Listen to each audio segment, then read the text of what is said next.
Hello, welcome to a long-awaited video for some people, and especially for me. So, this series, and I do mean quite long-awaited, unanticipated, and built up to. I'm well trained for this. This is balance evaluation.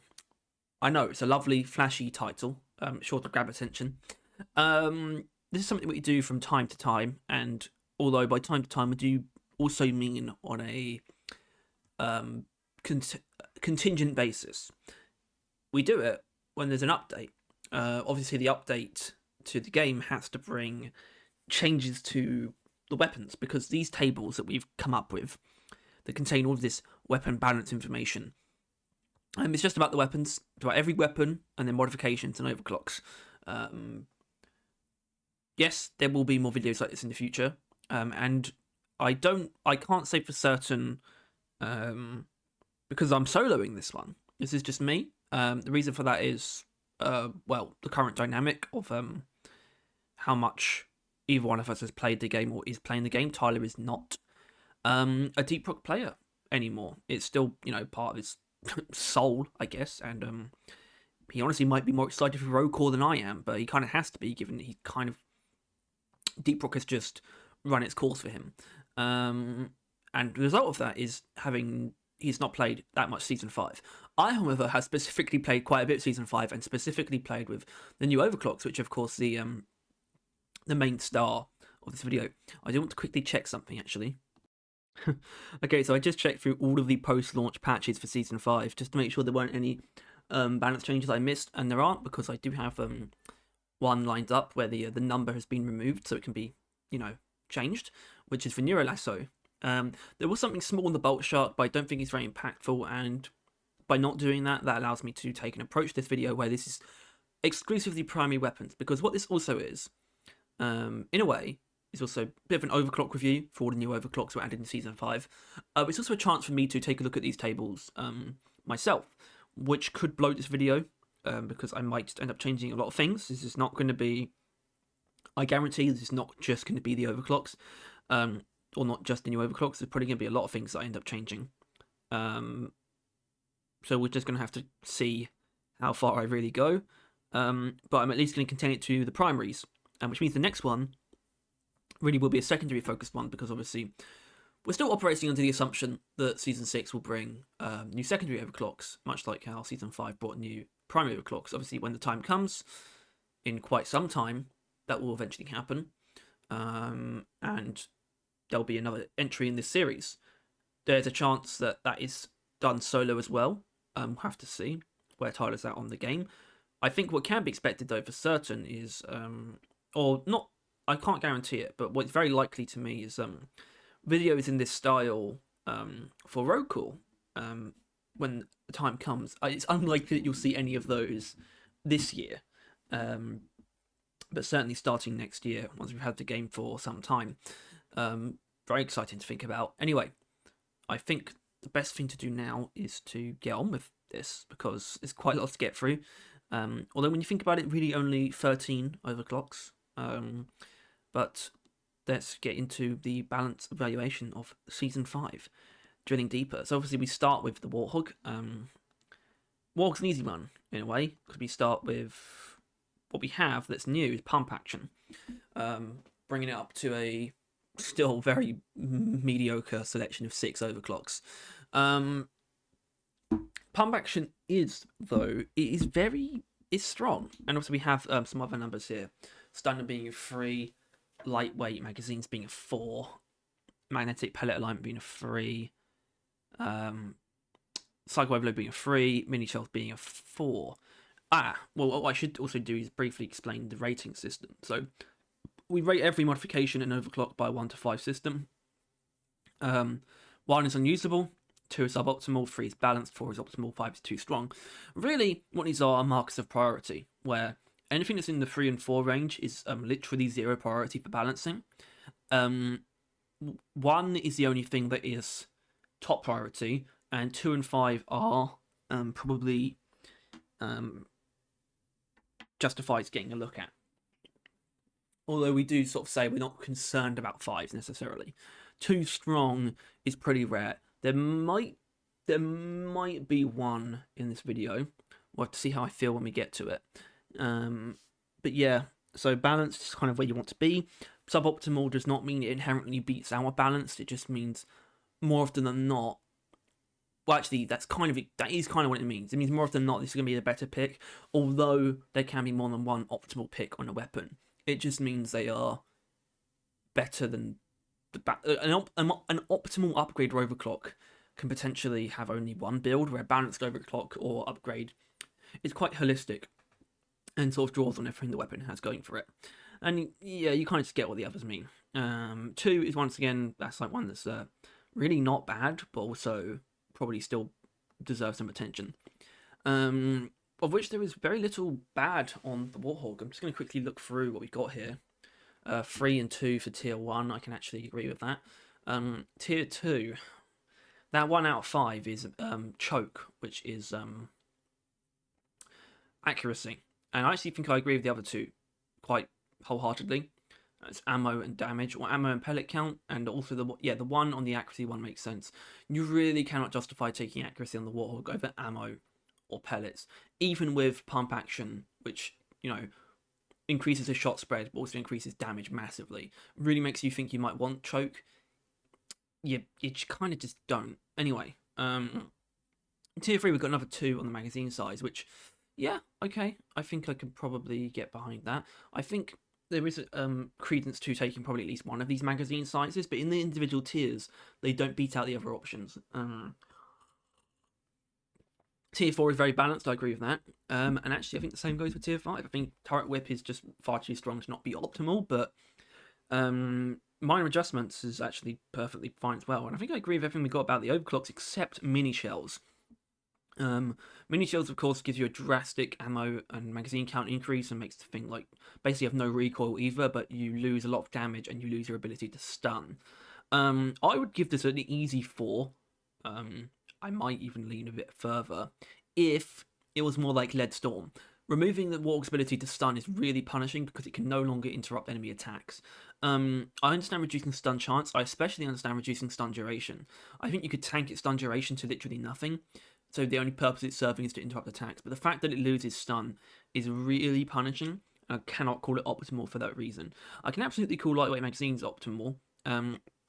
The Warthog is a weapon that has very good base damage. So just giving it a bit more ammo and reload speed creates a much better weapon just by doing that. So I'm going to have to bring mini shells down to a 3. And in turn, pump action, being on new overclock, I think I can really only give it a 3 as well. Part of me wants to give it a 4 because I think it is almost powerful enough to justify a 4, but it's such an extreme change to the weapon. Obviously, we can actually bring up exactly... That's not pump action, that's the Steam page. We can bring up exactly what pump action is doing. Plus 5 damage per pellet, plus 2 pellets, and plus 1 blow through. But you also have a quite significant ammo and magazine penalty and rate of fire penalty. All of these things are felt, as in all of these things. The damage is felt, but so are the penalties. It's kind of tough to get your head around, but it does introduce some really sweet breakpoints. The distances at which you can one-shot grunts and the sort of chunk damage that you can deal to Praetorians. I think you can actually kill Praetorian in one clip with this, despite how much it limits your clip. Actually, that's definitely not true, just looking at the numbers, but you can still do a lot of damage. An appreciable amount of damage. It's actually okay at crowd clearing with its added blow-through. I still hold that the Warthog should have gotten 7 overclocks, or, well, what I mean is 2 overclocks in Season 5. Pump action is actually a perfectly acceptable thing to add to the Warthog. I think it's actually really good. I mean, that's why I'm giving it a 3. I think it's perfectly balanced, actually. But it's still stuck at 6 overclocks, and the only other weapon that doesn't have 6 will be Zhukov's. The Zhukov's currently have 5, as the Warthog did before Season 5. I think there should have been another overclock added, a more interesting one. The Warthog's overclock selection still sits at being fairly... not stale, not stagnant, but not exciting either. And pump action doesn't change that much, although the big damage per shot, you know, it creates a small dopamine rush. But I don't think we can really do much better than a 3 here. it changes too much about the Warthog, I think, and kind of limits you a little bit. It makes taking secondaries with not too much ammo just a far more difficult thing to justify. I find myself being drawn to the shard diffractor for the most part when using this overclock, and that's a sign of inflexibility, like, kind of. So it's got the damage to back up its penalties, but that does not mean it doesn't change the gun feel in a way that's going to impact how you build the weapon and your overall build. So I think 3 is the perfect place to put pump action. So, okay, let's talk Stubby. Now, the Stubby probably got the most interesting go in Season 5, to be honest, because it got 2 overclocks. One of those is a rework to turret arc, but it is a new overclock. It's called Microconductor add-on now. It still retains exactly what turret arc did, but with a whole new layer on top of that as well. So we kind of have that to focus on, because Hyperalloy Assembly, the actual new overclock is, well, yeah. Basically, it's not much to write home about at all. So I think we probably should take a bit more of an in-depth look at what's going on with, let's start with Hyperalloy Assembly, actually. So this is the actual new overclock for the Stubby. And it adds a notable weak point bonus, damage of 30%. Definitely increases your accuracy by a lot. So reducing base spread and max spread, and also horizontal recoil, but it also reduces magazine size and increases vertical recoil by quite a lot. Now, I actually don't think there's anything wrong with this overclock in terms of penalties. I think having a significant recoil penalty on an overclock that gives a significant weak point damage bonus is actually a perfect, and a significant accuracy bonus as well, is actually a perfectly fine idea. And I don't, it kind of sounds weird because I think I can explain this. Basically, I don't think the penalty is too strong. I just think the bonus is too weak. And that does mean I don't think you can just get away with making the penalty weaker, you know? I think the penalty is fine where it is. It actually feels like justified. But that doesn't mean... Basically, it's not that the penalty is too strong. It's just that the overclock itself is actually too weak in terms of the actual power increase that it's providing. And I believe that pretty damn firmly, to be honest. So we can really only accrue a maximum of 20... Is it 25? I think so. So I think it's 55% is the... Yeah, 55% weak point bonus, which is actually fine. But I think when it comes to an overclock, I'm expecting something more in the range of a total of 80%, which would make this 55% by itself, which I think is actually fine. Or it could be just 50%, and then you get a 75% total bonus. I actually think that would make sense as well. Unfortunately, we're saddled with 30, and it doesn't really compete with EM Refire boosters +2 electric damage per bullet, which I think is still currently at 4, if I'm not mistaken. EM Refire is currently at 4. Well-oiled machine is a 1. That is perfectly fine. Super Sim rounds are 2. It could probably be a 1, but why not? And I don't think that Hyperalloy Assembly has actually destroyed Super Sim rounds as an accuracy overclock because of the recoil. Lightweight rounds is a 3. That's perfect. EM discharge is a 4. It's also perfect, I think. But yeah, Hyperalloy Assembly, I think it's going to have to be a 2. It's not like it's a bad choice. You're not shooting yourself in the foot, but you are missing out on either stronger or more flexible options, because yes, I think lightweight rounds is flexible enough where Hyperalloy Assembly is not, where you can probably justify that a bit more. Although, the thing about Hyperalloy Assembly, you can actually build it pretty much any way and get away with it. So actually, no, I'm still going to give it a 2 because I genuinely think its damage is not strong enough. Just because it's flexible and works well with all the upgrades does not mean it's strong enough. There's quite a few factors that go into these decisions, and that's one of them. So that's where Hyperalloy Assembly I think is going to land. Microconductor add-on, however, this is a much more extreme overclock. So I don't really care to talk about the turret arc aspect. What we really need to talk about is the fact that you can electrocute platforms. So it creates a 1.5 meter radius sphere. I think that is true. I think it is a sphere, even though it kind of obviously just looks like a disc of electricity sitting on top of the platform. It is a sphere, and it is the same. So it's the same stat effect as the beam and the turret. So it's an 80% slowdown, 30 electric DPS for 20 seconds. That is a lot of damage. If I'm not mistaken, it's enough to kill Praetorian. Even if it's not, I'm pretty sure the damage stacks. And you can inflict more than one of these electrocutions on a single platform if you're clever. You kind of just need them spaced out. Basically, Microconductor add-on, yes, it does bring with it notable penalties to the weapon, but it's adding so much functionality, so much powerful new functionality that completely trounces really whatever penalties it could bring, because it's got more than enough ammo built into it to do what it wants to do. I think it's going to kind of skew things somewhat, because I think it's also an easy 4. So that kind of leaves the Stubby with 3 4s, which is kind of strange, but I think it makes sense because these options are all the strongest, but some of them are quite specialized. Even EM Refire you could call specialized, because it does make the weapon quite aggressive. So, but Microconductor add-on is just so goddamn strong that I can't say that it's not an optimal pick, because what it does just devastatingly efficiently. It's not useful in literally every scenario, unfortunately. But where it is useful, it trounces basically every other option, which is just ground-based swarm clear and crowd clear. Or swarm clear and crowd control, I should say. It's absurd how powerful this thing is, which is such a step up from the one that we gave Turret Arc, and that I still stand by. Turret Arc by itself is just absolute shit. Like, it's no good. This, however, and also just it being on platforms is just so nice. It gives you so much flexibility, and it makes platforms really valuable, where they already are, but it does more with them. I really love doing stuff with platforms.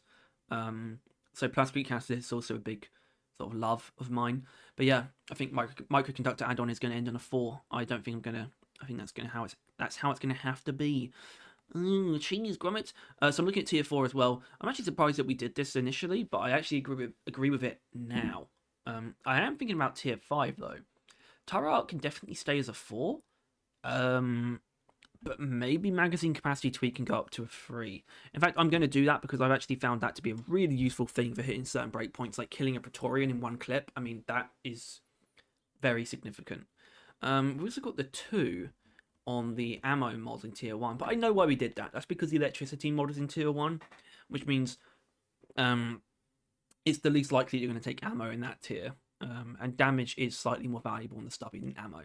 So that makes sense to me. So which means we get to move on to the Smart Rifle, which actually, in the long run, did actually get more than one change in Season 5, more than just an overclock. It got a bit of a Neurolasso rework, to be honest. How much has that changed? Well, we'll just have to see. Smart Rifle is a weird weapon. I think its mod tree is a little bit shite, to be honest. It's not great. It's got a really big problem in Tier 1, but I am going to look at that and think about that a little bit, and whether or not I'm actually going to bump that damage up by 1. That ammo is staying at 4. That makes perfect sense to me, but the Smart Rifle, you can absolutely get away with going for damage. Tier 2, that's perfect. Not going to change that at all. Tier 3, so we got... Okay, yeah, I mean, smart targeting, yep, that's going to be a 1. Electrochemical rounds, yeah, so I think actually I'm going to leave blow-through as a 2. It's rarely useful. And while electrochemical rounds, you could call it balanced, it's also trouncing the other options and works well with everything else the engineer is doing. So that's got to be a 4. It's not just powerful compared to the other 2, it's really powerful on the weapon and just on engineer. Tier 4, I think that also makes perfect sense. I think having that tightened up speed rather than taking more targets is usually better, but more targets can be good depending on what your sort of game plan is for the Smart Rifle. And tier 5, I'm going to actually change this, and I'm not going to change it much. I think both these options are actually very balanced in their own right and work how they should. So I'm actually going to change this to a 3. So what I just changed to a 3, and I just want to remind people, we're going to be talking about Neural Lasso and Smart Trigger in just a moment, but what I'm changing to a 3 down from a 4 is tier 5's Electric Generator mod. So it gives you electrocution on an enemy after you hit them with a shot, where they have 3 locks on them. And the only reason I've done this is actually because unstable lock mechanism has gotten better, but I don't think I consider either of them like the strongest pick. They are extremely balanced, and I find, having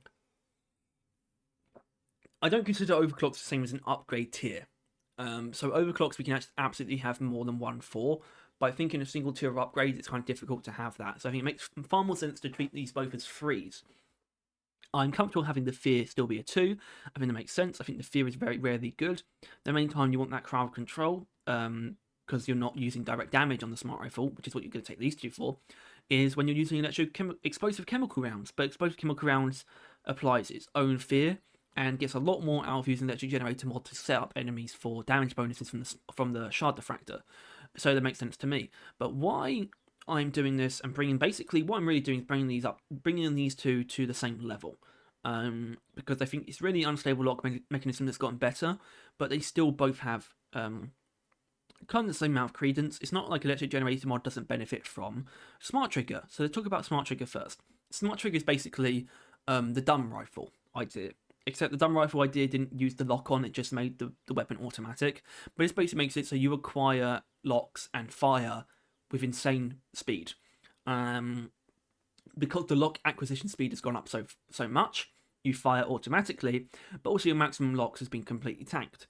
It goes from the normal amount of locks, which is 12, all the way down to 2, or 2.4 it says there, but it's 2. And this can be increased to 4, although you're more likely to actually want shutter speed sensor. But aperture extension is actually perfectly fine. Shutter speed sensor still remains the better option, so that's why that's staying as a 4. But when it comes to these 2, they're equally good. They are both fantastic with Smart Trigger. And unstable lock mechanism I think is slightly better, but Electric Generator mod still has more use cases. So I think they really do balance out. Unstable lock mechanism though, obviously this is giving us more damage at full lock. I've just explained Smart Trigger, so you understand why. It's really easy to consistently be firing at full locks, far more often than anything else, where I think in comparison to anything other than an Executioner, you are theoretically gaining damage over any other build, because it's so difficult and unwieldy and unwise to wait to acquire a full lock on any given enemy. Whereas Smart Trigger, you're only ever firing at full locks on any enemy, except Swarmers, I guess, but even then, chances are you're targeting more than one, so you're going to get all your locks. So yeah, unstable lock mechanism gains a lot from this overclock. And that's to say, because I'm kind of talking more about the upgrades themselves, and I'll just quickly say about Electric Generator mod. What that does is, in terms of Smart Trigger, it does mean you can actually apply the effect with only 2 locks, which technically means you can apply the electricity effect far more efficiently. Which is great. It's really great. But let's actually talk about Smart Trigger in isolation. This overclock, I was really concerned about it at first. I thought this didn't... Not that I didn't think it made sense, but I didn't think it was really going to do anything either. And I still hold, so I'm not going to give it a 4. Even though I'm going to compliment it a lot, I still think it's in a weird spot where it is highlighting an issue with the Smart Rifle, which is ammo. The Smart Rifle needs more ammo. It kind of just does, and I don't think I want that to be given to Smart Trigger explicitly. I think I'd rather a small ammo buff to the base weapon. But Smart Trigger would still be able to take advantage of this in a very powerful capacity, because Smart Trigger is very strong. It's kind of awkward because I think DPS can be considered a valid thing to chase over simple ammo efficiency. It gets a little bit awkward though when you're on a weapon that uses ammo up quite quickly already, where it's like, oh, do I really need this DPS? But as I've already explained, you are sort of theoretically, I think it's better than theoretically, but you are theoretically gaining more damage from the tier 5 upgrades. and you're also getting such an insane DPS boost that it definitely beats out like the clean options, for sure. I think the cleans are kind of knocked out of the park here. I think it's at least equal to Seeker rounds. I think that Executioner is going to remain at its comfortable 4 position, because I think... Oh, actually, it's time to change the... We're changing the game, everyone. Not by much. So I think I know what to do. Seeker rounds, it's not a 4 anymore. Executioner, 3. Smart Trigger, 3. Eraser, 2. Not that Eraser's bad by any means, but I think if that's what you want, if you kind of want to just do normal Smart Rifle stuff, just use Seeker rounds and get over the rate of fire penalty. It's worth it. Seeker rounds is really strong. But something that's going to bring Seeker rounds down a little bit is my recent sort of internalization of weak points and armor breaking and whatnot, and the ever elusive Praetorian. So, for those of you who don't know, the Smart Rifle has a built-in, I think it's 150%, where most weapons have 100% at default armor breaking. And so yeah, the Smart Rifle has 150%, so it has 50% more, I guess, armor breaking than any other weapon, or most other weapons. So yeah, it's actually very good at breaking armor. And the reason why I'm going to use this to bring Executioner down, because we have these other options where we do kind of get more damage that is not weak point dependent. And when you consider that armor breaking aspect, you realise that weak points aren't the be all end all of the Smart Rifle's capacity for damage dealing. So overclocks like Smart Trigger and Seeker rounds can absolutely stand up to Executioner. Obviously, Executioner and Seeker rounds were already in the category of 4 together. And they're still staying in the same category, but I think this makes sense. An explosive chemical round kind of just sits off to the side as this quite balanced AoE option, I think. Armor breaking module, if you don't understand why it's still a 1, armor breaking module increases the armor breaking on the weapon to 1,500% when you're at full locks, which is just a really gratuitous and arbitrary number, given that we already have all the armor breaking that we need from the base weapon. It is actually a very noticeable thing. It's still not 100%, which is why having something like Seeker rounds works very well. It means that you don't have to face any armor whatsoever, and obviously things like angles no longer matter too, like on the pressers and dreadnoughts. I still think Seeker round is very useful, but Smart Trigger, it both brings out the weaknesses and the strengths of the Smart Rifle. It shows that it still needs some more ammo, but it proves that weak points and explosions aren't the be-all end-all of this weapon. So I think we're in a comfortable position to say it's actually got this set of 4 overclocks that are still relatively balanced. And then comes Neo Lasso. So I don't even really have to explain how it got better, except for the fact that I think they made it so that when you use the upgrade that gives you more lock-ons, that actually inflicts the slowdown based on that number more accurately or at all. I think it used to not really care for the extra locks beyond like the default. So that is an improvement. It's no longer a 1. I understand why you might use this in a team scenario or elimination, I guess.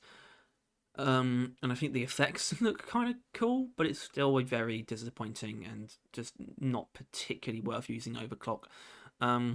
It did gain something in being shifted by, like, category shifted to a balanced, which means it lost some of its original penalty, which I don't remember, because it still has the limited lock-on duration, which is the ultimate killer of Neo Lasso. So I don't really know why I'm giving it a 2, but I know that some people use it anyway and have done, and it has technically gotten better in a way that I can acknowledge, honestly speaking. So,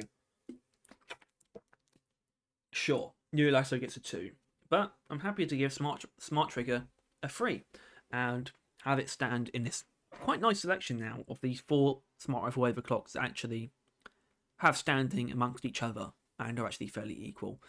Anyway, now we get to move on to the minigun. Finally, I'm gonna. Let's try and speed this up a bit, because I doubt that I'm going to have much to say about... well, I have some stuff to say about Rotary Overdrive, but I don't know if I have much to say about the rest of this stuff. So I'm just going to think about the actual things I've put here. I'm going to quickly skim through the upgrades. That makes perfect sense to me. Accuracy is absolutely a 4 there. Tier 2 is extremely balanced. Tier 3 is also extremely balanced. Tier 4 is fine, although magnetic bearings, that's this one, is not great, but the other two absolutely. Spin up time is the best option there, but a variable chamber pressure is also quite strong. Tier 5, yep, I completely agree with that. I still agree with that. Rotary overdrive has not changed a thing. I think cold as the grave and aggressive venting is still fine, but hot bullets beats them out by such a ridiculous degree. It could get nerfed and I would still use it because it's just 3 damage. So I'm completely fine with that. I'm going to quickly skim over the overclocks as well. So that starts with, what's lmao? Oh, lmao, that's 3. That's fine. Thin drum walls, 2. Perfectly acceptable. Burning Hell is absolutely a 4. That makes sense. It's insanely powerful and basically it doesn't have any downsides, but it doesn't make the weapon necessarily better at DPS, which is kind of what you want, so I don't think it's an automatic 5 either. Compact feed mechanisms are 2. That makes sense. That ammo is not doing that much for you.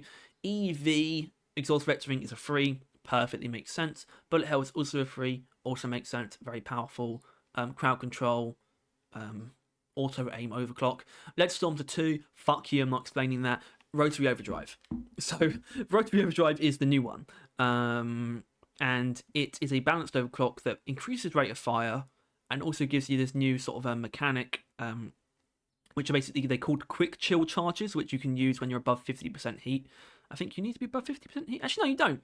I think you can be at any heat level, and you can use these charges. You have 12 charges, and yes, they can be resupplied. And they reduce your heat by that number, minus 26.316%. So that's great. It also increases heat generation rate, which lets us get to hot bullets and aggressive venting more easily. But rotary overdrive is just a bit weird. I think it's doing a lot actually with the rate of fire. I just think the rate of fire buff is actually very nice, and you do gain something from being able to basically keep shooting and also staying in the hot bullets zone. But I think the main use of this, which is aggressive venting, which seems to be that's kind of the meta of what it's used for, I think it's terrible. I don't understand this, and my mind has not been changed despite having quite a bit of feedback on this over the months.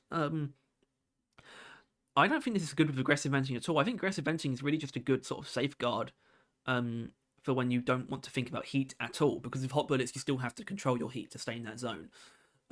Yeah, I don't think this makes aggressive venting much better. Only very slightly, but definitely not something to lean on. And it doesn't add any more ammo either, which I kind of think it should. But I do think the rate of fire is actually quite really significant. It's actually really strong. And being able to stay there is good, even though we don't have any more ammo or more damage to really justify it. When you get into the hot bullets window, there is something going on there. So, and I don't really see any real downside with the overclock either, so I think I'm just going to have to give it I can comfortably give it a 3, I think, although there are still aspects of it that I think are a little bit undercooked.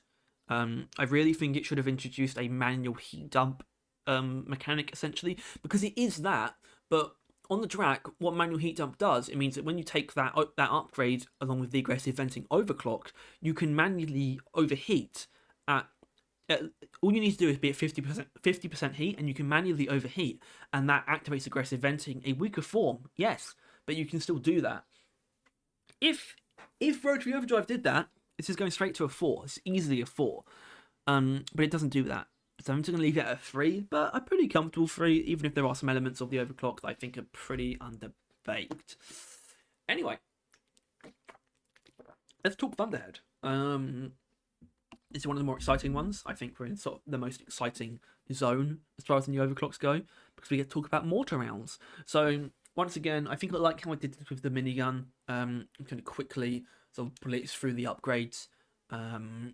So is that? Yep. Okay. Yeah. Okay, that damage in tier 1 is actually one of the worst damage models in the game. Magazine size is rarely, if ever, used. In fact, don't know why it's a 3, should be a 2, because basically, well, it makes sense that you would want to increase your magazine size, especially if you're using something like Combat Mobility or Big Bertha. You are running Born Ready if you're using the Thunderhead. So, and that makes the ammo absurdly powerful and really the only option worth taking, so that's an easy 5. Tier 3, yep, I think that is balanced. There's a lot of reasons to use all of these, even though both of the option 2 and 3 are both rate of fire upgrades. Tier 3 is also completely balanced. I think that's absolutely fair. I think there's definitely reasons to use rate of fire over area or direct damage, but those two also have lots of reasons to use them as well. Tier 4 is also balanced. Makes perfect sense. You literally have direct damage and AoE in the form of armor breaking or radius. Perfect. Tier 5, yep, feedback loop is very strong. Close damage resistance, but fear is actually very, very powerful and easy to use, so it gets an easy 4. I completely agree with everything here. Overclocks. So CD is composite drums. Makes sense. It is really excessive, but it's actually still better than people think, especially if you take rate of fire. Splintering shells is very strong, clean AoE. Carpet bomber is just very strong, balanced AoE.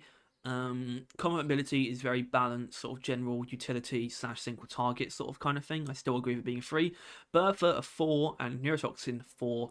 Perfect. Makes absolutely perfect sense to me. For the exact same reasons, I'm going to give Mortar Rounds a 4 as well. Kind of weird having them all be 4s, but here's why. Bertha is single target, Neurotoxin is AoE, Mortar Rounds is hybrid. Not that Mortar Rounds is going to be destroying Dreadnoughts in seconds or anything, but it can deal with pretty much any target with very remarkable efficiency. Mortar Rounds is basically the perfect unstable, I think. It introduces a significant mechanical change by giving us mortar rounds that are heavy projectiles with fall off, but also backs it up with the number changes. Massive damage increase in terms of AoE and also radius, although the radius isn't actually that big, and it's actually weird. The radius is actually not as big as it looks, or as you'd expect. It's still more than enough to do a lot of damage, but I think it's actually less than Carpet Bomber. It is. Carpet Bomber is a times 1.45 on the radius, where Mortar Rounds is times 1.25. It's still noticeably bigger than normal, and the damage is times 7. And obviously it has the penalties to back that up, but I think it is perfectly balanced in terms of the strength that it adds and the penalties that it introduces. It makes perfect sense. You tear apart hordes of anything with this, and that's why I call it a hybrid. You're going to take some time to kill grouped Praetorians with Neurotoxin and Carpet Bomber, but you're going to take out these group Praetorians with genuinely pretty good speed and ammo efficiency with Mortar Rounds. Mactera also, even Swarmers are actually fine because it so easily hits the break point where Neurotoxin actually doesn't unless you inflict the effect. And Carpet Bomber, I think... Carpet Bomber does it? Carpet Bomber does actually hit the Swarmer breakpoint. Okay. Although actually I think you need feedback loop to do that. I'm not sure. Either way, there's nothing that it's weak against. But obviously it has very significant penalties. It really changes the way the weapon feels. The projectile fall off and the addition of friendly fire are notable downsides. So it's strong as hell, and if you have learned how to play around the projectile fall off, it is literally the best option on the weapon. But those downsides work to stop it from being overpowered. That's why I think it's a 4, because I think it sits perfectly in the middle of what Neurotoxin and Big Bertha are offering as this weird conglomerate of of the three, I guess, of the 3 things that the Thunderhead can do. So I'm actually very comfortable with that decision. I think I just need to quickly do something. So let's talk Hurricane. Here I am. I'm sorry. I think I have to do the same thing, but obviously Hurricane, we got cluster charges. We'll get to it. But I do want, because I think there actually are going to be some changes here. And I know there will be, because I looked at this earlier. Hurricane, tier 1. Got 3, 2, 3. Okay. So 2 is direct damage. I'm going to look at the overclocks briefly.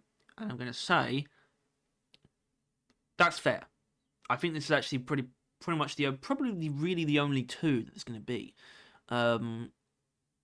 Yep, I can live with that because even when you're going for direct damage, you can probably justify... Actually... Hold on, what do I use on Rocket Barrage? I know I have a Rocket Barrage somewhere. Direct damage. Okay, fuck it. And you can also easily justify taking it with Jet Fuel Homebrew. It's actually an okay option on a salvo module as well. And OFM. So let's make it a 3. It's a balanced tier. Because, ladies and gentlemen, I'm here to make a claim. Hurricane is the best weapon in the game. Straight up. Bar none. Deal with it or die. Anyway, tier 2. That's bullshit. It's not complete bullshit. Okay, yeah, it's not complete bullshit. Unbreaking is only going to go up to a 2, and I think we're going to leave that other one at whatever it is. The Unbreaking, you really probably are only going to use it with Jet Fuel Homebrew, because it means you can 2-shot grunts without hitting the weak point. But the Unbreaking still has a use, especially after it got fixed. It used to not work. Bigger jet engine, however, gives increased projectile velocity and turn rate. It's useful on literally every single thing, especially miner system and especially plasma bursters, where it's basically essential. Bigger jet engine is needed, and honestly, yeah, I think 2 makes sense because 2 it's still going to be usable. I think there's a reason to use it on that, and it's actually okay on cluster charges. But bigger jet engine is going to win out most of the time. So I think that makes sense. Tier 3, we have magazine size and fire rate. I'm thinking about when I use magazine size. I think fire rate can stay at 4. That's actually fine. Magazine size has got to be a 3. You can use it with plasma burster missiles because plasma burster missiles isn't really predicated on fire rate. Use it with rocket barrage because rocket barrage has got the fire rate. For the same reason, you could use it with OFM. And cluster charges, it's kind of better to have more out at once, but at the same time, they're so powerful on their own. I still think fire rate wins out most of the time, especially on something like Jet Fuel Homebrew, Mine Layer System, Fragmentation Missiles, those kinds of things. Not cluster charges. Salvo module, fire rate is what you need as well, for sure. So, do that. I really got to use salvo module, by the way. Given that I'm now claiming that the Hurricane's the best weapon in the game. Yeah. Tier 4. This doesn't make sense, because we have weak point damage listed as the better option. Not that it's not fine, but AoE is actually going to be a 4. Why? Because use it with Mine Layer. Use it with Plasma Burster, because you can't guarantee the Plasma Burster is going to hit the weak point. Fragmentation missiles, you can actually go either way, believe it or not. Cluster charges, however, AoE only. Salvo module, it's kind of up to you. Actually, fuck it, it's going to be a 3. These two are balanced. Don't know what I'm talking about. When I really think about it, they are balanced. Tier 5. The fire is strong, but the stun is stronger. And nitroglycerin still sucks ass. It's as simple as that. Let's talk cluster charges. Actually, I haven't really done the overclock thing for some reason. So what's RB? Actually, what is RB? Huh?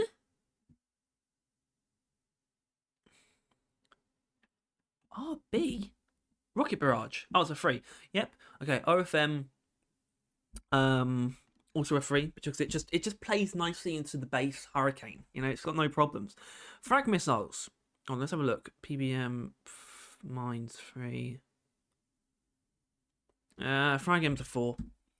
It plays into the base Hurricane like OFM, except it takes it to a notable increase in strength with literally no downsides. I think is more reliable than the other AoE options, even though something like Mine Layer is stronger. Frag missiles is so stupendously reliable.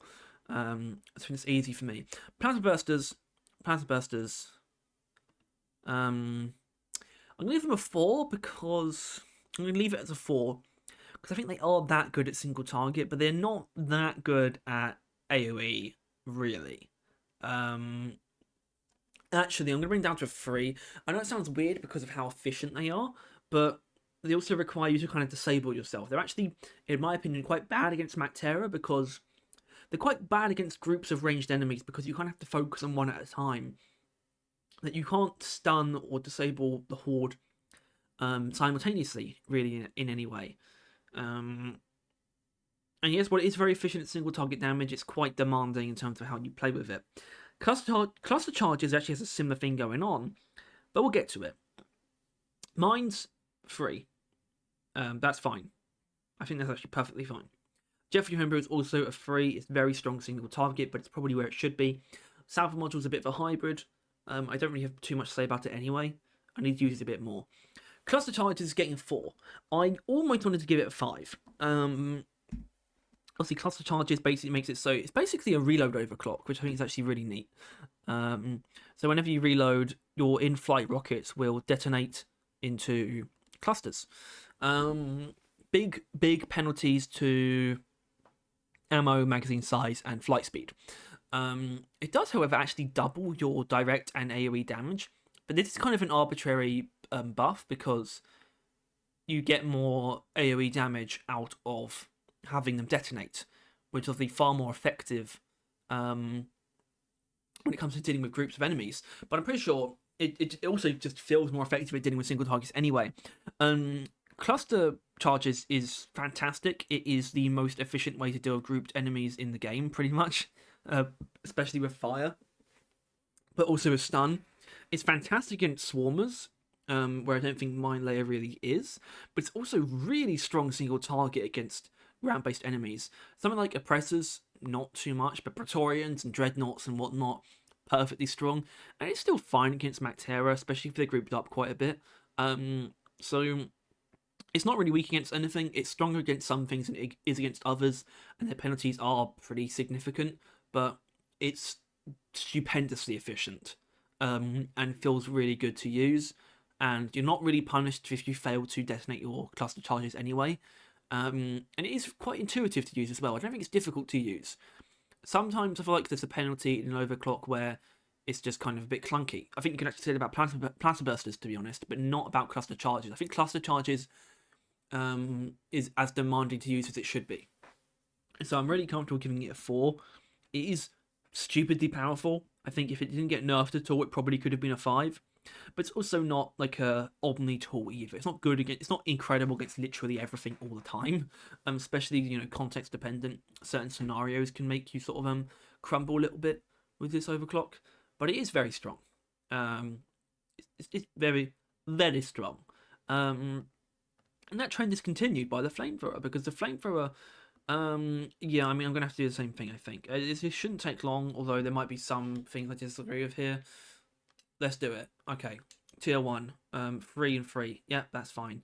Tier 2, 2 on damage makes sense to me. 4 on heat, 4 on sticky flames makes sense to me. The only reason I'm actually okay though with the sticky flame duration is because I know sticky flames are the strongest thing, but I still think heat, which is the middle one, is the most flexible option. Tier 3, rate of fire? Rate of fire? Fuck rate of fire. That's going down to at least a 2. Rate of fire is bad on the Flamethrower. It reduces your efficiency of heat radiance, basically, so it's pointless. We've got a 4 on sticky flame slowdown and a 3 on ammo. Doesn't make sense to me. I think the sticky flame slowdown is only really useful. Actually, technically, the sticky flame options should get 4s. Actually, there's only 2 of them, and the build is so strong. I think that's why we've done that. And the ammo options have wait, what the fuck? 4, 3. Why is that one a 4? I think this one's a 4 because it is a little bit more valuable than the other options, but it's also definitely not. I think this is a balanced tier. I think the fear is very strong, and the duration, while it's not essential because you actually could take ammo or fear, and both help with sticky flames, it's still pretty decent for sticky flames. So I think it's a pretty balanced tier. Tier 5 makes, well, you know. Let's think about this. No, it's not like the cryo cannon where you literally don't. There's not much reason to even take freeze power upgrades. I think there's definitely a reason to take this heat upgrade here in tier 2. So that's fine. Yep, targets explode is ass. It's terrible. Muy terrible. Disgusting. LTs like tanks that's got a 4. Hold on, what's SA? SA? Oh god. Should be called that, really, should it? Sticky additive, that's fine. That's a 2. It's not great. It's no real reason to use it. Compact feed valves has also got a 4.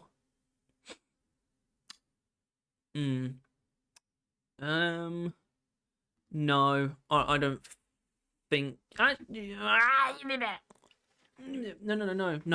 That's 3. That's a 3 as well. The ammo is very strong, but look, the flamethrower actually does have quite a good amount of ammo. I think I need to be able to admit that. Phase melter is still a 2. It's not terrible damage, but it's not the thing you should really be using on the flamethrower. Sticky fuel is a 4. Makes sense. It is extremely powerful, but so is fuel stream diffuser. Fuel stream diffuser gives you insane range, and by slowing down the rate of fire, actually makes heat radiance more efficient. So it's kind of just an optimal pick for basically just heat builds, setting things on fire at range. Scorching Tide is actually going to be, I think it's going to be a 3. I think there are good enough reasons to use Fuel Stream Diffuser and Sticky Fuel because of the benefits that they offer in their respective builds for in terms of Sticky Flame builds and just general heat, setting things on fire builds. Scorching Tide doesn't make the base flamethrower any weaker and adds this extremely powerful both single target and AoE component, but the reasons to use these other 2 are strong enough where I don't think Scorching Tide becomes optimal, it just becomes a fair pick. As in, what I'm saying about Fuel Stream Diffuser and Sticky Fuel is that they're worth using enough over the base flamethrower, where Scorching Tide, you basically have the base flamethrower plus Scorching Tide. And the base flamethrower can be improved by taking these other 2 overclocks, where Scorching Tide doesn't improve the base flamethrower, it just adds Scorching Tide, which is a very powerful effect, a lot of amazing breakpoints. You can essentially one-shot Praetorians and patrol bots and all sorts of things. It's great against Dreadnoughts. It's actually a 4. I don't know why I'm being around the bush here. It adds just as much as the other 2, but it does it by adding something on top of the flamethrower rather than changing its numbers. But yeah, it's an extremely powerful effect. 25 ammo by holding reload. You shoot a spread of fiery projectiles that deal insane single target damage if they all hit the same enemy, but they still deal very good AoE by piercing through enemies and laying down sticky flames as they travel. It's a really powerful overclock. It's a lot of fun to use. It's a lot of fun.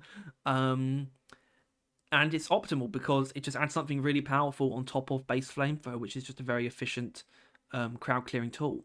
So yeah, I also think it is kind of the single target option, really. Face Melter is supposed to be, Sticky Fuel is AoE, Fuel Stream Diffuser is hybrid because it's just heat, and Scorching Tide is also hybrid, but it's also a really strong single target option. And it's a lot easier to use single target wise because when it comes to AoE, you really have to line enemies up in a way that is really frustrating. But single target, just get up close, hold down, reload, send them to hell. You know, it works. Scorching Tide's a 4. Much like Cryo Cannon, Crystal Nucleation. So, oh my goodness. Yeah, we've got some work to do here. Tier 1. 4 on the magazine. Okay. 3 on spin up. That's perfectly... Okay, 3 on spin up is fine. 4 on magazine is not fine. Freezing power being at 2, though, is fine. Because really, cold radiance is where it's at, and crystal nucleation hasn't changed that. The reason why magazine size is good is because it means we can just fire and have cold radiance, in effect for longer. I just noticed the number here is red. That's fine. It's going to change anyway. And spin up time is also very strong. There's very good reasons to use spin up time. Tier 2, I actually do use the range a little bit, but it's definitely not the better option. Although crystal nucleation I think has benefits from this quite a bit. Bypassed integrity check. I didn't know that's what it was called. That's what the third option here is. It's kind of pointless except for snowball and ice spear, but then again, you're going to want to be using ammo. So look, I'm giving this a 1 just to tell you this should be something else. I don't like upgrades that basically hinge on you being a fucking idiot, where you can't keep the weapons mechanics in check. You should not be able to be having to use this over ammo or range. Ammo can stay at a 4, however, because it's the best thing for general sort of overall freezing and things like snowball and ice spear and ice storm. but I think I can still get away with using the range upgrade on Tuned Cooler, and Crystal Nucleation gets quite a lot out of it, especially with how efficient Crystal Nucleation is. So that can stay that way. Tier 3, they're both 2s.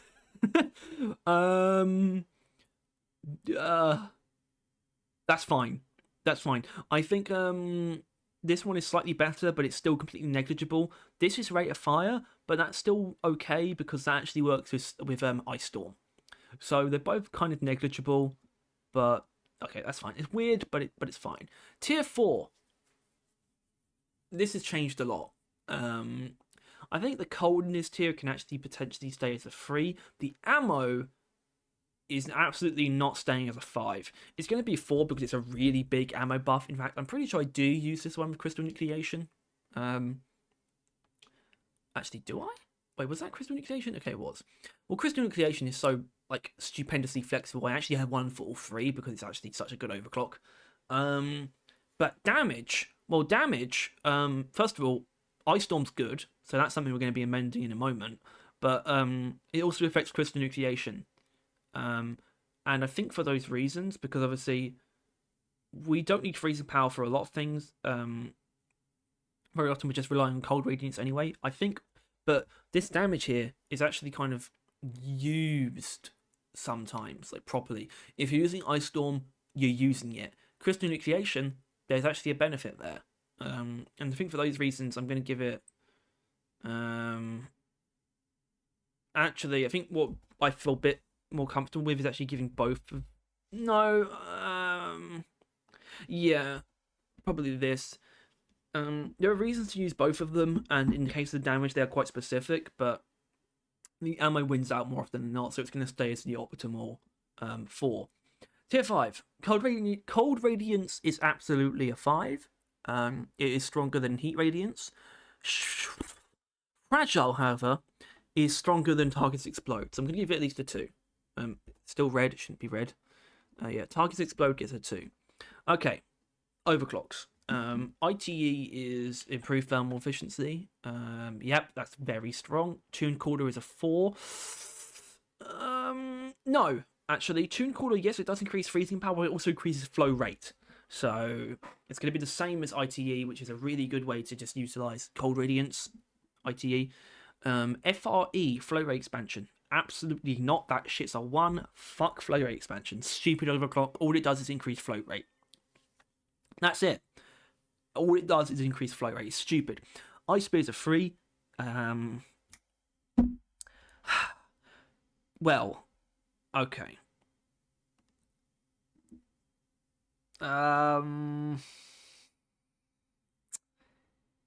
No, we can say that way because I think improved thermal efficiency and Tune Cooler, they are buffing the weapon. It's kind of like Scorching Tide, except where the equivalents are already 3s anyway, so Ice Spear should also probably stay as a 3. And especially because Ice Spear uses a lot more ammo than Scorching Tide does. Ice Spear is just so good against oppressors and like Brood Nexuses, basically. But it's probably still a 3. Ice Storm. It's absolutely not a 1. Ice Storm's a 3, at least. It's definitely balanced. It's really strong, actually. Take that Cold Radiance per bit damage on it, you tear through hordes of enemies easily. You also kill Praetorians really quickly. I have the urge to use Ice Storm right now. I'm just looking at it. I want to use this thing. Ice Storm's really good. I like it. Snowball, a 3? Fuck off. Snowball's a 2. Snowball's fine, but it's not great. The way that it kind of disables you is really not nice. So it's just going to be a 2. It's just not as flexible as the other options. Unlike Crystal Nucleation, which is extremely flexible, Tyler's not going to like this, but it's a 4. I don't love shooting the ground, but because of how stupendously, like, okay, so I've got to bring up Carl again, I guess. But the thing about Crystal Nucleation is, yes, it does have penalties. It reduces your ammo. I mean, actually, that's kind of what it does, really.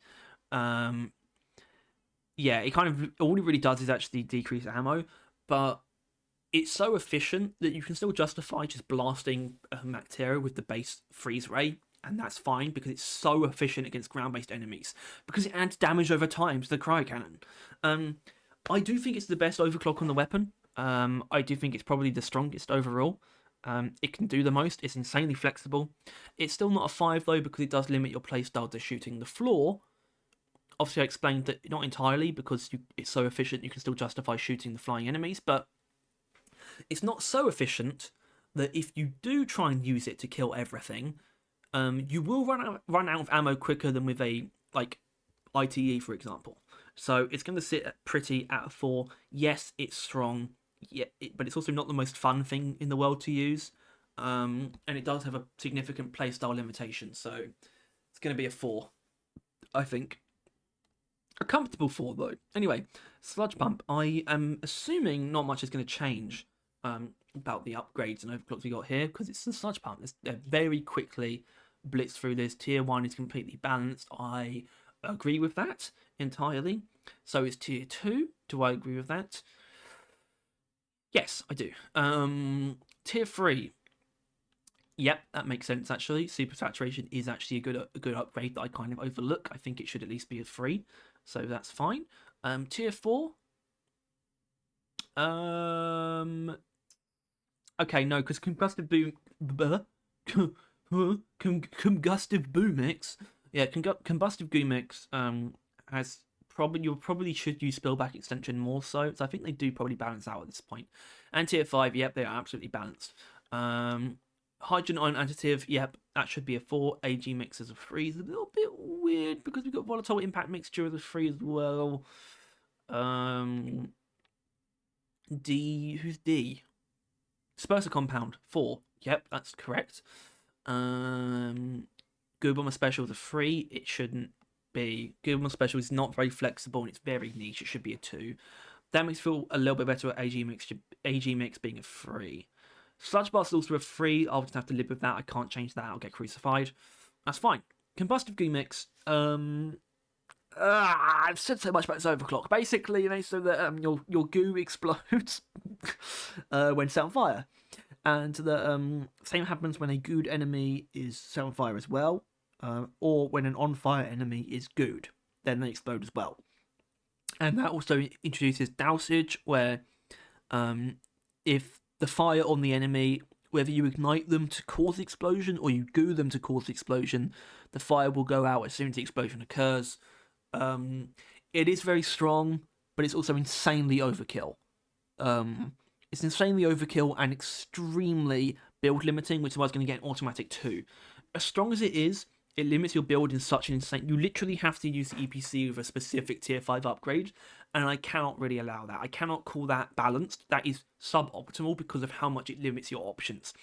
It's probably the strongest 2, probably, but without that specific EPC upgrade, it's just a ammo nerf, basically. That's all it is. So I'm going to keep that. I'm done. I've said my piece. I'm going to keep it as brief as that. That's fine. Combustive Gimmicks gets a 2. I think it's going to be... Oh, maybe not the only one. I'm not sure, actually, because we're about to talk about Burst Fire on the GK2. Now, GK2, I'm actually looking at this. This actually looks pretty correct to me, so let's be really quick about this. Tier 1. Yep, the fire rate's probably the better option. Tier 2, same goes for the ammo. I agree with that.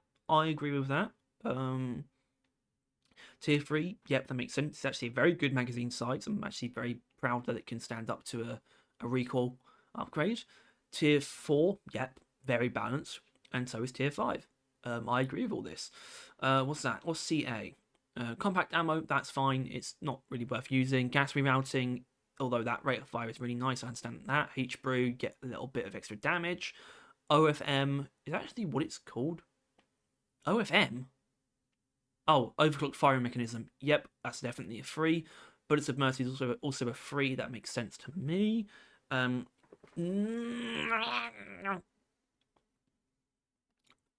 Fuck it. AI Stability Engine is on the same level as these other ones.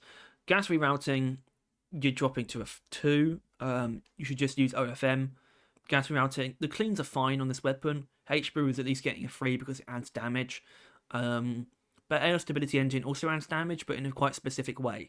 Yes, it's great. The accuracy that it adds is insane, and the weak point damage is nice, but it does still add a small damage penalty, and really, pens you into having to focus on weak points, which is not always what you want to do. Electric reload, however, is retard. I've got no reason to use that word, so I won't. It's stupidly efficient. It can kill just ridiculous amounts of grunts with ease, low sort of HP enemies with just no real effort, and it's still pretty good against anything anyway, and sets up electric damage bonuses for the Zukovs and the Bolt Shark, so easy 4 on electric reload. Burst fire. 3-round burst, increased damage and stun chance, expanded magazine capacity. But with a slow rate fire. It's a clean disguise because the slow rate fire is only there so you're not like, so you actually are burst firing and not just auto firing, except that you would fire 3 bullets if you tap the trigger once.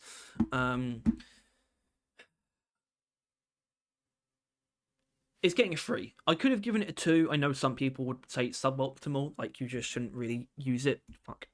But that damage and stun is very useful, and it being in burst fire, as long as you can accept that you're not meant to kill Stormers with this thing anymore, I think it does overall pan out to being an upgrade. Not by much, and it is competitive with pretty much all of the other options. Unfortunately, it's the problem with it is just kind of single target again, and the GK2 really needs something else, but it's still balanced, and it works well with all the upgrades as well, I think, relatively speaking. It's fine. It's a bit of a disappointment, but it's definitely not like a weak pick, as some people would have you believe. So let's just move on to the M1000. So we get to talk about Marked for Death. But yeah, the M1000 is obviously a sticking point for us. Let's see how much I agree with this. So we got 5 and 1. That is so dumb. Because it's actually probably just a 4 and a 2. The ammo in tier 1 is definitely the stronger option, especially because just the damage isn't really enough. If the damage was actually a bit more, it would definitely be worth using. But damage, you can use that shit. Well, you could use it with super cooling chamber. It's not a great idea. But you can definitely use it with Hipster, and using it with Marked for Death is actually a very good idea. So it's going to be at least a 2, if not a 3. But the ammo is still the better pick. Tier 2. So we got focus speed, armor braking is definitely a 4. That's fine. Recoil's a 2. I'm going to bring recoil up to a 3 because obviously it's really useful with Hipster, but also with Marked for Death, which is also a hip fire overclock. Although it's not the only way to use, you can still definitely justify using the other options. So I think we're actually going to have to leave it at a 2. It's not like it's the only pick for Marked for Death, and it's not the only pick for Hipster either. So I can't really bring it up, to be honest. Tier 3. Yep, that's fine. Tier 4.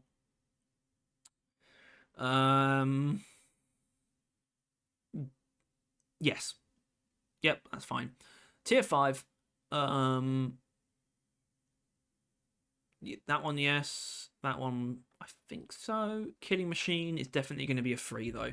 Killing Machine, it's not just a hipfire upgrade anyway. It can be used with anything. So yeah. Okay, overclocks. Hoverclock. Yep, it can be a 2. There's a time I might have said 1, but since I've actually used it, it can be a 2. Minimal Clip's also a 2, but only because it's just better to use something else, like Active Stability System, which is a 4, and so is Hipster.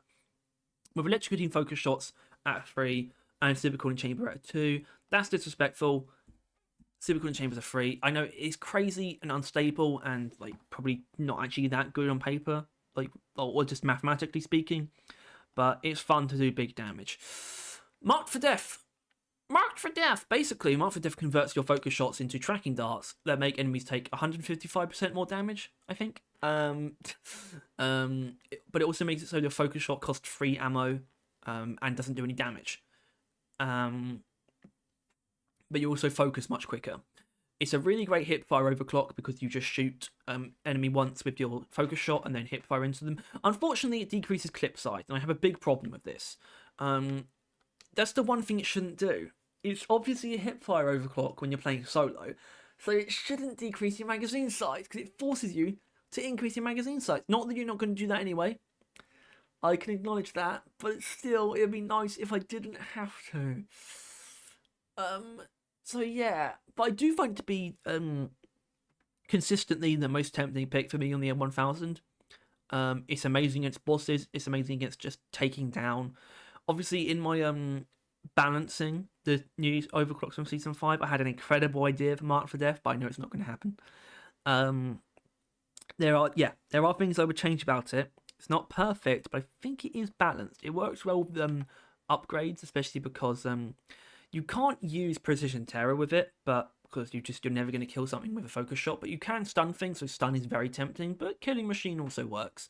Yeah, it plays into sort of being a hipfire overclock quite well, but also still making the focus shot important. I actually really like how it operates. I think it's a pretty well made overclock, to be honest. So it's going to be an easy free. And now we finally reach the DRAK.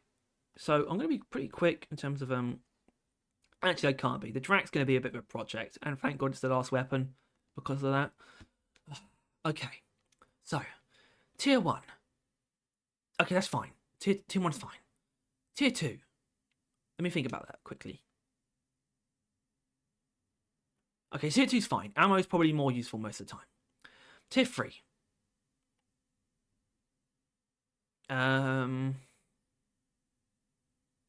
No, I think in this case heating's actually pretty useful.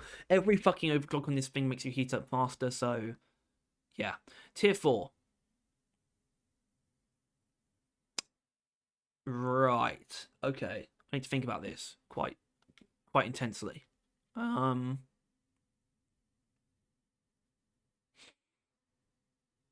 Yep. The only reason I was thinking about bringing Plasma Flash up by 1 was because of what it does with conductive thermals, but I'm just thinking about the overclocks holistically. Armor braking makes perfect sense for thermal exhaust feedback, shield battery booster, and overtune particle accelerator.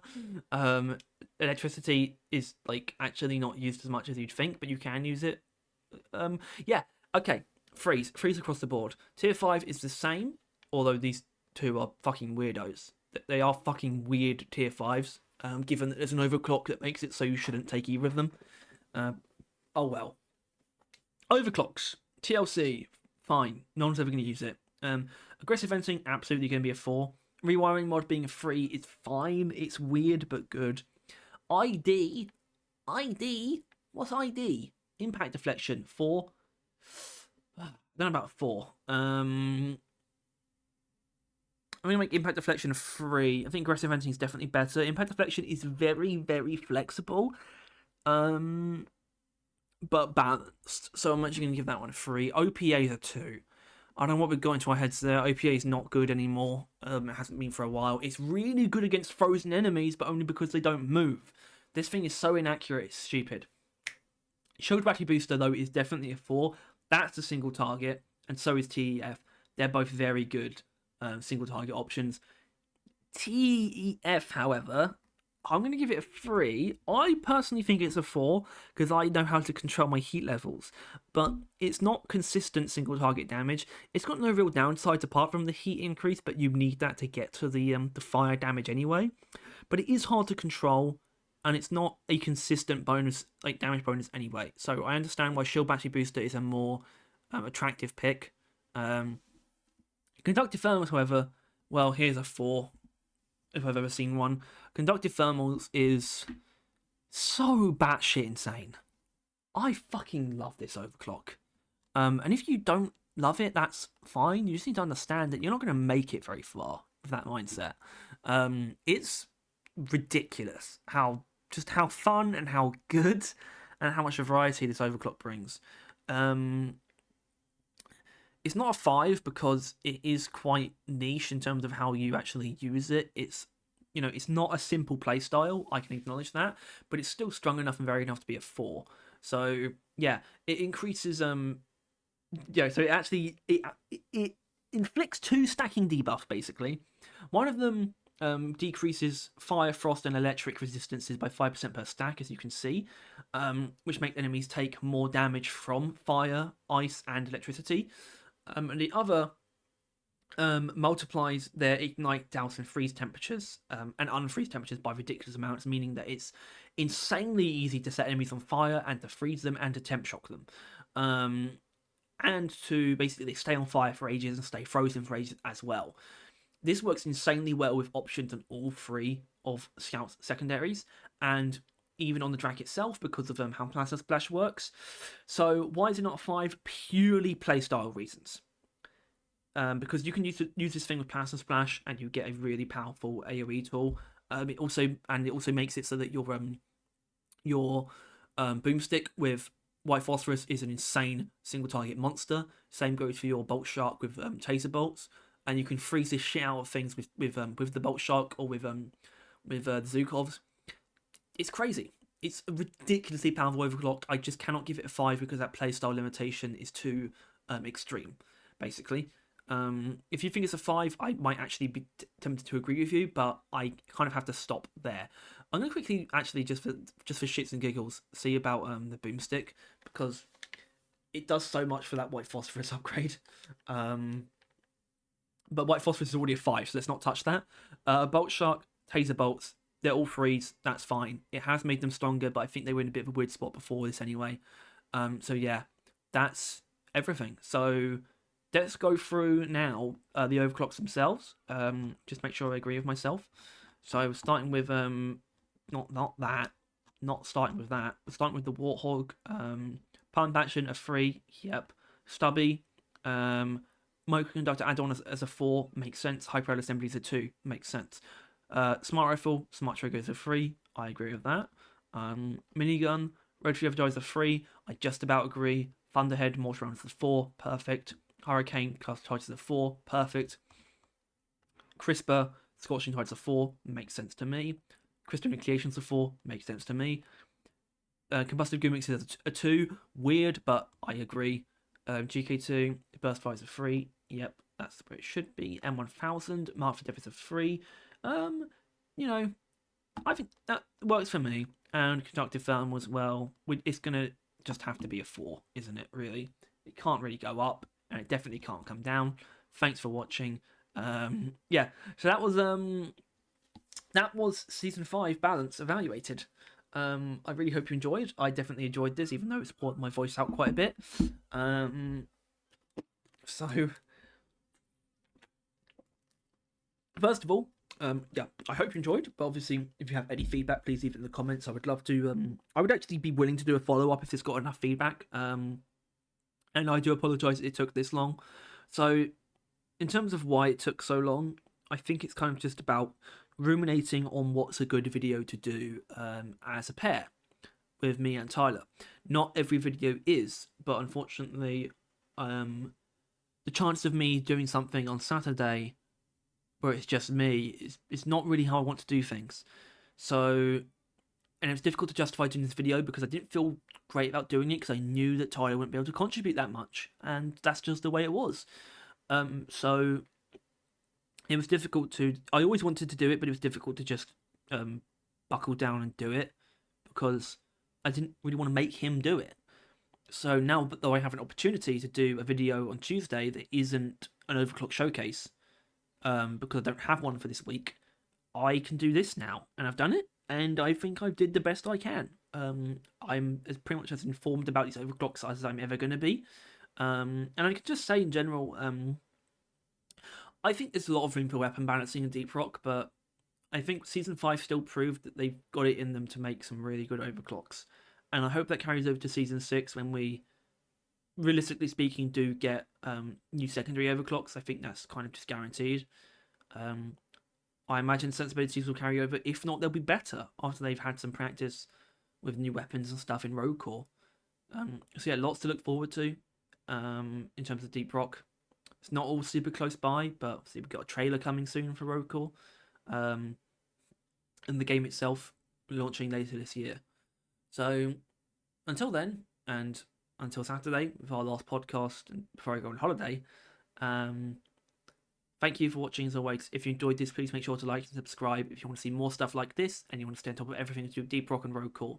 And also click the bell. There will be a video next week. I don't know exactly what it's going to look like, but I've had to change the plans a little bit, but it will happen. Something will happen on that day. So I'll see you then, but we'll see you on Saturday together. Goodbye.